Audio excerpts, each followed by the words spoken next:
Okay, what's going on? Literally is no pressure. We back again. I'm your host, Bang and Bug, and we got a special guest. Go ahead and introduce yourself. What's going on, everyone? It's Allan Love. What's up? Okay, Allan Love. I met Allan probably, well, he said it was about a year ago at an open mic. So, what made you stop doing the open mics and I guess, did you figure something else out to how like you was gonna get on or whatever? Yeah, I would say, honestly, COVID had a big part to, me not doing open mics anymore. But also, um, I honestly didn't really think that open mics were the way to go for me personally. I know everyone has a different, purpose, but for me, I was more focused on like digital promotions and whatnot, but also at this point in my career, like I'm not necessarily looking to be like the most, sought after artist or anything like that. Like I'm kind of in my own lane, and no disrespect to anyone else doing their thing out there. I respect all artists, but for me personally, that was just kind of, my route. I don't want to be like famous necessarily, to be honest. So, I mean, of course, you want to be able to live off of the music without working, right? It would be that would be dope. But honestly, like I'm a Christian rapper. So one thing that I really want to, I guess, lean on is my faith and whatever God has in store for me. Um, so I'm not necessarily like set on that as being my career, but if that's what God wants from me, then by all means I'll do it. I'm just kind of waiting until He gives me that answer, if that makes sense. Okay, with that Christian stuff, like, have you ever tried to network through, like, because a lot of even comedians they make a lot of money in doing shows through churches. So, like, have you Right. tried to network and try to see if you could try to get like some type of tour with churches or whatever? Early when I started doing the Christian thing, I was definitely more on that line, but I would say within the past even few months, I've just kind of changed my whole perspective on things, and um, part of the reason is I started learning more about myself, and just kind of like my personality type and that kind of thing. I came out with an EP recently.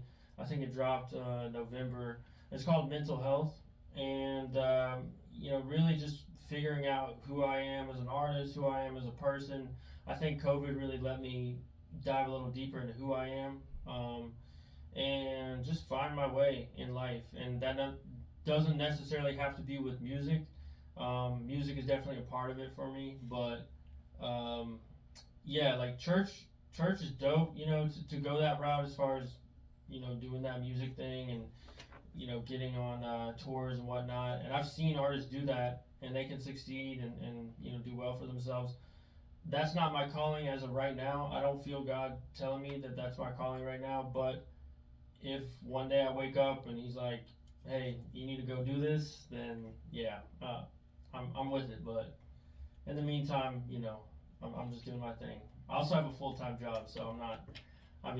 Aside from the music, so I'm not out here trying to, pretend like I'm making it off of music alone, right? So. Okay, we're gonna start from the beginning. So, Yep. where are you originally from? So I am from Atlanta, um, and yeah, I grew up here. I grew up in Atlanta, so been here my whole life, and I love it. Okay, so did you grow up with both of your parents? No, my parents are divorced, so I kind of went half and half. Half of my mom's, half of my dad's. But yeah, that's. They were both in my life, though. Yes. So, how's your relationship with your dad? Like, are y'all on good terms? Or? Yeah, we're straight. Honestly, I wouldn't be anything without both my parents. Like, I love them. So yeah, we're definitely on good terms. There were some hiccups along the way, just like with any family, any kind of just upbringing. There's gonna be some conflict here and there, but we're good now. We're all good. Okay, so like, so what would be like one of your most traumatic experiences, like growing up? You trying to get all therapeutic on here. Feel like I'm sitting in the couch. Well, this gonna be for your fans. They gonna be like, I really know him. You're right. No, I appreciate that. So you said the most traumatic experience, Yeah. just in general. I mean, just like Growing up? Yeah, anything. I mean, honestly, I can't speak on something because I don't want to throw other people under the bus. But I'm trying to think. Most traumatic experience. I mean, for me personally, what happened, like what I did to myself, because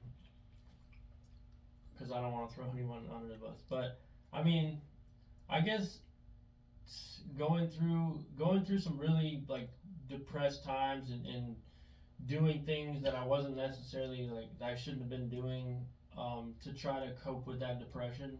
So drugs and all that stuff. So I mean, traumatic experience. I mean, like I don't know, cough syrup and stuff. That was before I gave my life to Christ. But yeah, man, like there was a time where I think I took too much, honestly, and it could have ended in a certain way, but it didn't. So you had to go to like the hospital. I didn't. No, I didn't go to the hospital, but I probably should have. I was I had tremors and stuff, shaking, and my body was going through like heavy withdrawals and stuff. So there was that was traumatic because that was not a fun experience, and that was something I did to myself. So Okay, so what caused the depression? What was it? It was honestly it had to do with me, but also by my past, right? Like just the things that had happened in my life, and not really dealing with it. More so just trying to cover it up with all types of things. Whether it's like something funny, humor, whatever, music. I didn't deal with it. I didn't really deal with my depression in a way where I felt like I could just move on. And I think a lot of people deal with that too. Like it's not the reason why I speak on this stuff is because I know it's not just me out there. I know other people can relate to it. So it's not one of those things where I'm like trying to make it all about me. But that's definitely I know people can relate to that. Okay. I guess give me like what was like your first heartbreak like, and how did you get through it? Oh man. Or like what did she do to break your heart? Well, man, it was one of those things where we weren't necessarily like it wasn't necessarily like a official thing, but we were starting to catch feelings for each other, and I think it had to do with like we just weren't on the same page with what we wanted, and or we were trying to play each other like oh, I don't have feelings for you, you don't have feelings for me, and kind of move on that way. But honestly, when we separated, it ended up being tough on both of us. And what did I do? Oh, I made music to cope. That was So you got a song about it? I did. I took it down. Did she notice it? Like when I don't think so, because we kind of unfollowed each other, and so I don't know, but I took it down. I thought about re-releasing it just because it is a good song. I really do like the song itself. I've moved on though. Like I don't think about her anymore, but I definitely think that it could benefit other people. Hearing that and what I went through and all that. So. Yeah, cause like some of my favorite songs, it sound like the artist basically went through their situations. So right. I'm sure somebody could relate to it. Okay, let me just jump around. So when a white person sees something racist, should they intervene or basically be like just mind their business? I think they need to speak up. If it's something that's like truly racist, I think they need to speak up and make sure that the person who is being racist knows that they're in the wrong, right? Like that's one thing that I'm definitely passionate about is you know, like racial equality. And I think one thing that's happened over the summer that's really like opened my eyes. I know it's been going on for years, centuries, really, but definitely opened my eyes was, you know, the fact that how unequal it is, you know, race wise and that kind of thing. So, yeah, I definitely believe you need to speak up for sure. Yeah, see, with white people too, like sometimes they could be like, like Canelo, like he like Mexican or whatever. But Right. so are you white or are you like? Okay. Yeah, I'm white. My dad is like 98% German, and I don't even know what my mom is. I mean, she's white though. I mean, so I'm white. As far as I know, I mean, I don't know if I have anything else in me because you know that 23andMe thing. You can do that like DNA test. I haven't done that, so I don't know for sure. But so yeah, have you heard this before? You know, you look like that singer. He used to sing that song Faith. You gotta have faith. You remember that song? No. Look that shit up. You look similar to that guy. Okay. Like the facial hair and shit like that. Yeah. I'll look him up. What's his name? I forgot his name, but if you pop up, you gotta have faith. I'm sure that song. Limp Bizkit did a cover of the song. Oh, okay. Yeah. Okay, so I guess we're gonna jump around. Okay, so I guess how many girls have you took down at one time? Man, what do you mean? What took down? Yeah, at one time, like just like talking to at once or what? Smashed. Nah, man. Nah, we on one at a time. Yeah. So you ain't been wildin', huh? Nah, man. And I'm trying to be a good boy out here. So. Okay, so I guess what's some of the best game you done got from your parents?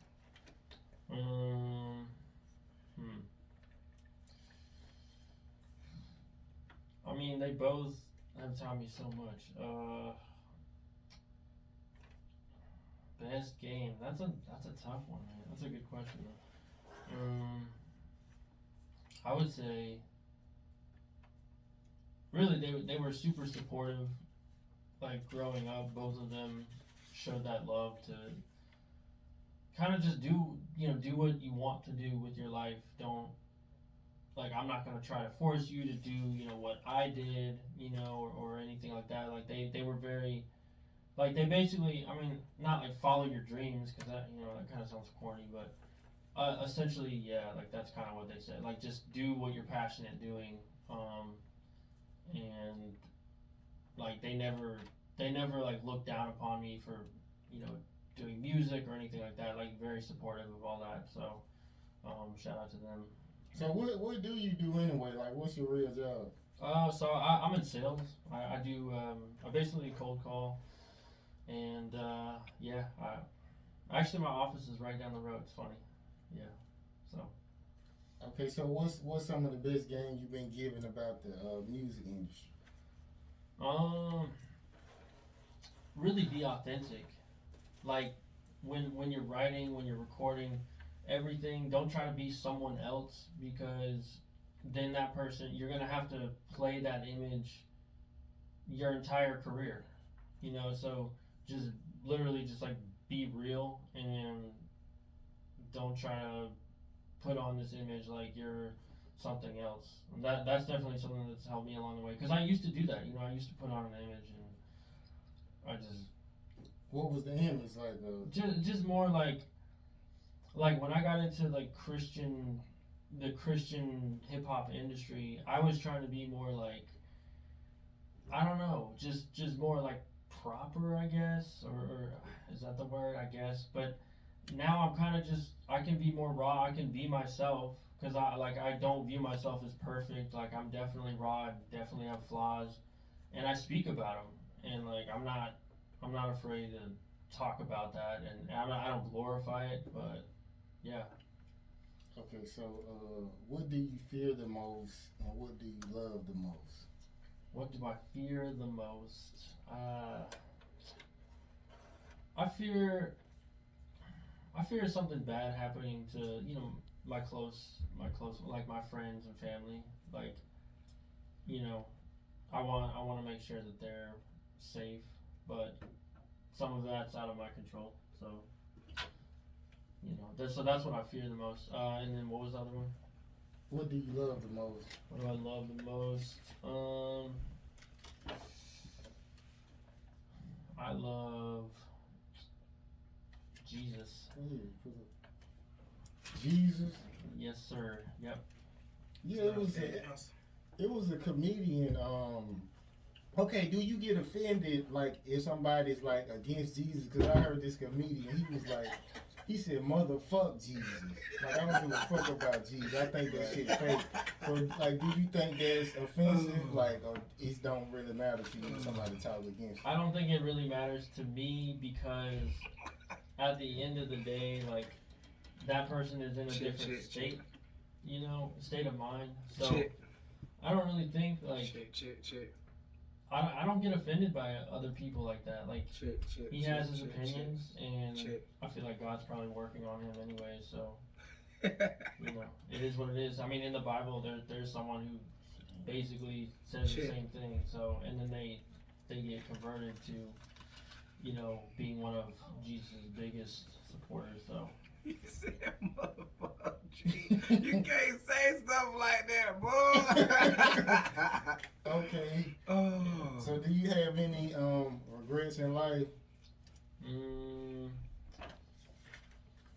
Yeah, I mean, the way I started off my music career was, the way I started that off was regretful. But, Okay, okay, do you feel like music is like your passion, or is it like a stepping stone that gets you to like what your real passion is? No, it's definitely my passion.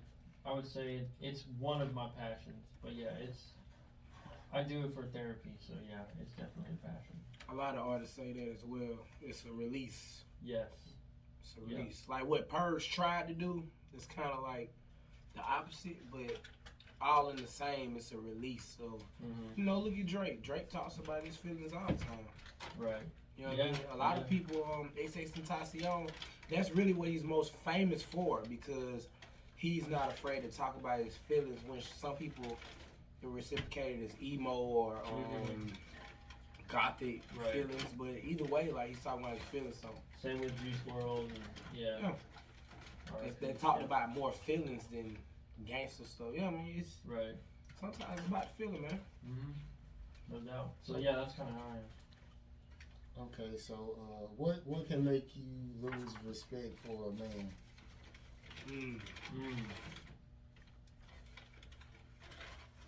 Man,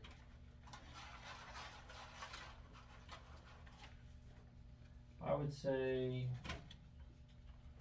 I try to give people the benefit of the doubt. Maybe I won't trust them the same, but if they do something that makes me lose my trust for them, I just kind of avoid them.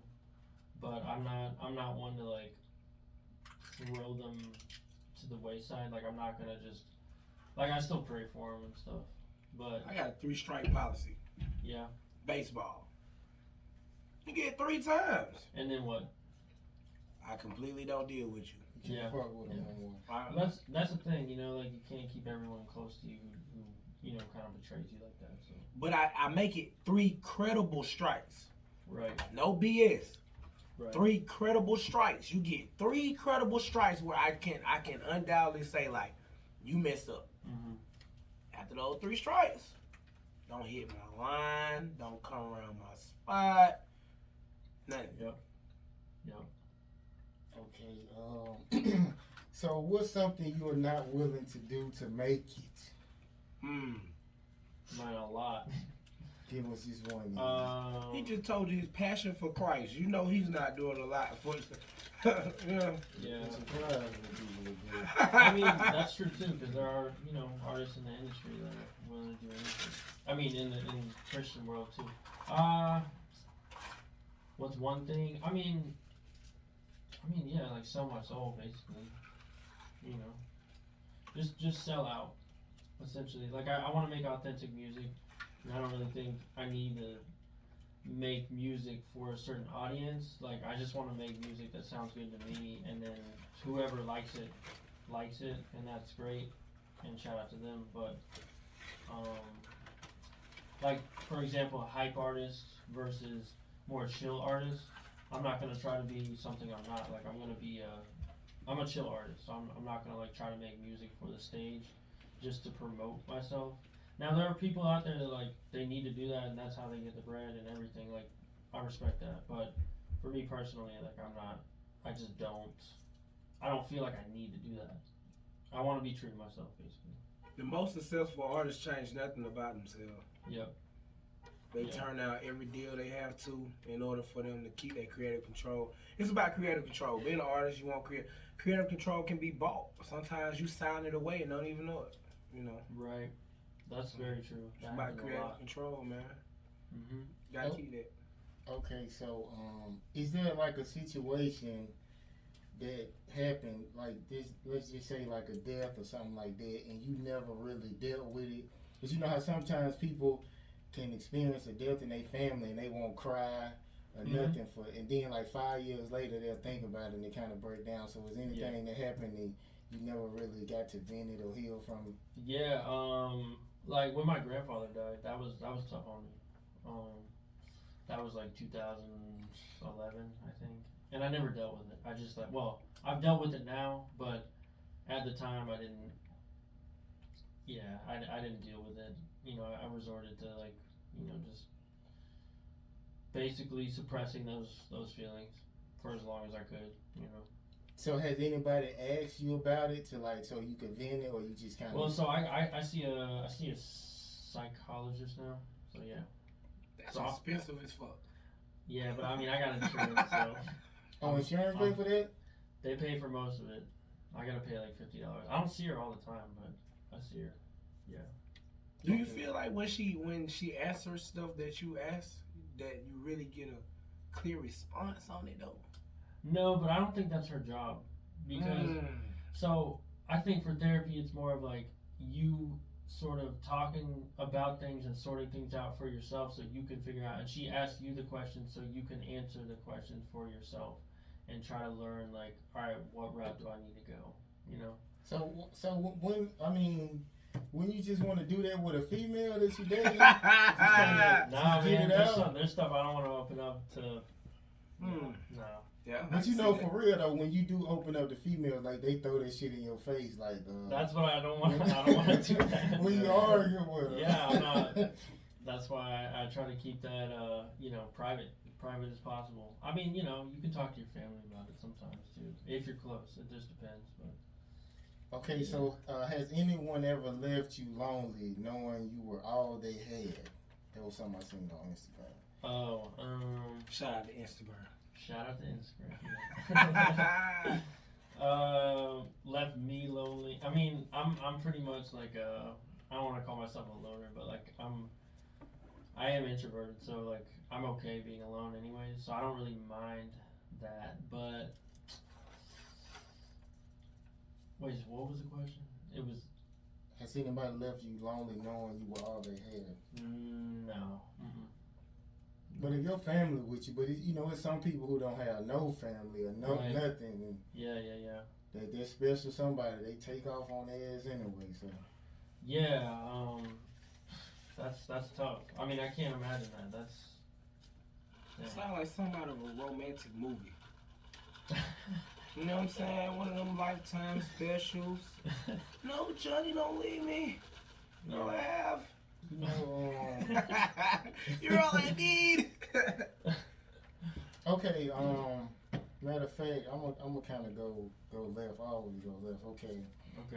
It's like entertainment news. Okay, Selena Powell, she's claiming that Offset paid, you know, for an abortion. Okay. And basically, Cardi B is, I guess she got receipts saying that's false. So, like, have you ever been, like, accused of anything like that, like getting a girl pregnant or anything like that? No.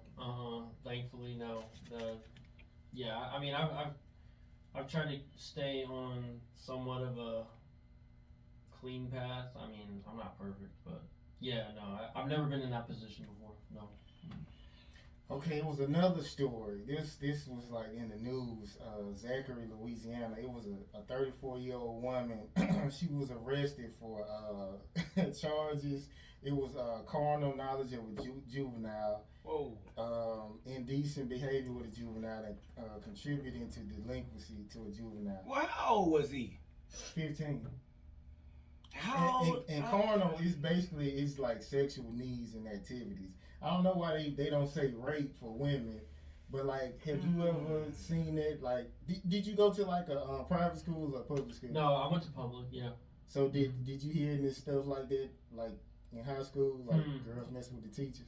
Not until after they graduated. So like very young still, yeah, but not to the point where it's like they're still underage. No, I've never heard of that.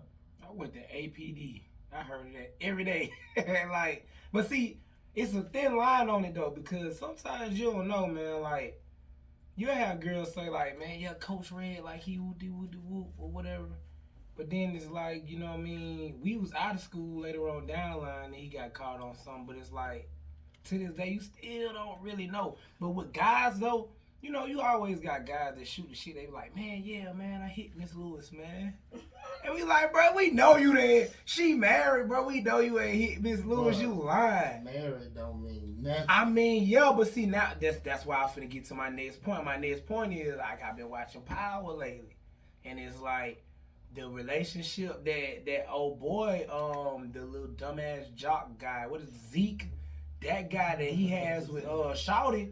It's like, man, that's real. That can happen. That was believable. You know what I mean? And that's so-called like how old boy wrote his book off of the last situation he had because he was sleeping with a student. And he wrote a book about it. And it's like, man, they making it seem like this happens more often than it should happen. You know what I mean? So, but they in college though. So it's like, okay.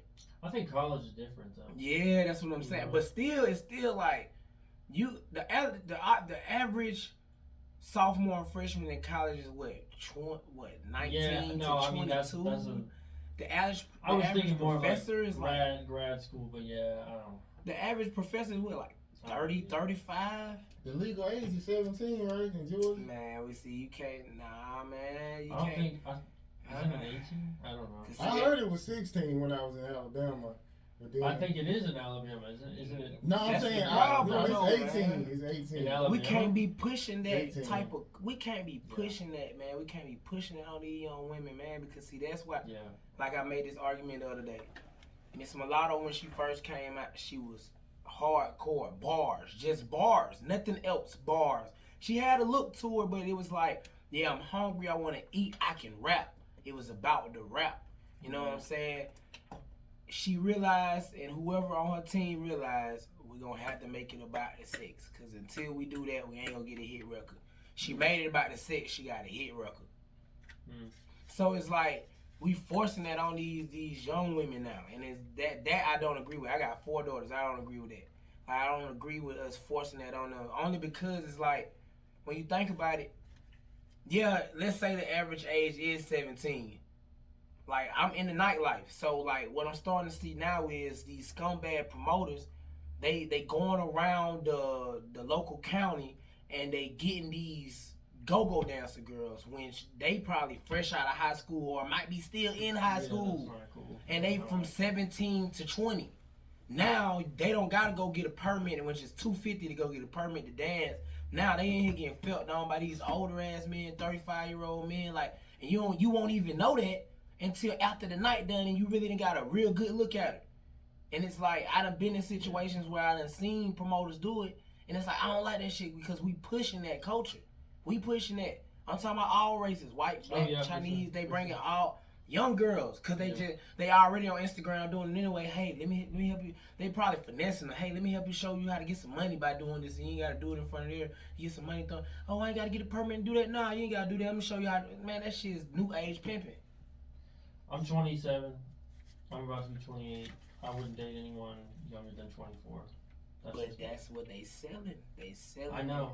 That's sad. That's what they selling, man. You know what I mean? Okay, we're a little tight on time, so I guess tell me about like your latest projects and like how we can stream it and download it. Okay. Yeah. Latest project is mental health, and it's out right now. I like that. Yeah, man. I thought it was important to promote that just because of the times we're in. You know, there's Yeah, I like so much going on. So that is on all platforms like Spotify, iTunes, TikTok. I don't know if it's on TikTok. What did you drop to through? What did you drop through? CD Baby. CD Baby go to TikTok. Yeah, It man. should. Shout out to CD Baby, man. CD Baby go to TikTok. Yeah, man. Don't it play should. with them, man. Yeah, But they've been at it for a while, man. They probably don't go to the Venmos and all that, but I know they go to TikTok. Yeah. So yeah, man. My style is more like it's just I would say melodic. You know, and like I said, I'm a Christian artist. So shout out to everyone though, man. I mean, like I do listen to secular music, so I can't hate, you know. But for me personally, like I put Jesus on Front Street. So yeah, So everybody's on a different walk. I see you didn't really want to go into detail about no. I ask everything. I like to have a real interview because, you know, people be having interviews and basically they don't even have to think about nothing. You just answering questions like that they already answered. So I try to come up with, you know, weird shit and shit ain't nobody gonna ask. But I appreciate you coming through, man. Maybe we'll have you back sometime and you might be like an R&B singer next time. Hey man, I'm gonna go check out the project. I'm gonna check it out. Mental health. I'm gonna check that out, Yes, man. sir. I appreciate He it. got some dope songs. I thought you was like a regular singer. So he You one of said those like- artists that you can't tell he a Christian artist, but No, he not really. No. You can't tell Okay, I'm a you can Christian tell. artist. I mean, when he say Jesus and stuff, but if he wasn't saying, But you it, can say Jesus. I mean, I'm saying, but I guess when he comes to saying Jesus and stuff, you be like, okay, this is a Christian. Okay. But if you wasn't Alright. saying that, I couldn't tell. Yeah. That's yeah. always That's how good, it's bro. supposed to be, That's yeah. always good. That means you can sneak in the club and like spread the word real fast. You know what I mean? Yeah, that's kind of how I met you when we were at the where was that? What was that? Zodiac. Zodiac. Yeah. With his boy. Shout out to I told y'all, man. Don't make me tell y'all. I ain't gonna. Y'all just go back on the other interview. We already went viral for this. I ain't gonna tell y'all again. I'm gonna post it. What you had said in it. Bring it back. You know I'm gonna put it up. I don't care, man, because it's literally no pressure, man. Okay, so we're gonna get into the next interview. I guess we're gonna leave out on some your latest song. See, I'll never be ready for this. I gotta go back. Make it one of the ones they can't tell. You know, one of the ones, you know what I mean? That they gotta go check that project out, the newest project out, Mental Health, right now, Yes, man. sir. Yes, sir. You know what I mean? Oh yeah, that sounds like the one right there. Yeah. That's on me. Oh, that ain't. That I was was- about to say that. That was snuck up on me right there already. All right, we're gonna leave out on therapy, man. Literally, there's no Yeah, we pressure. go. We out.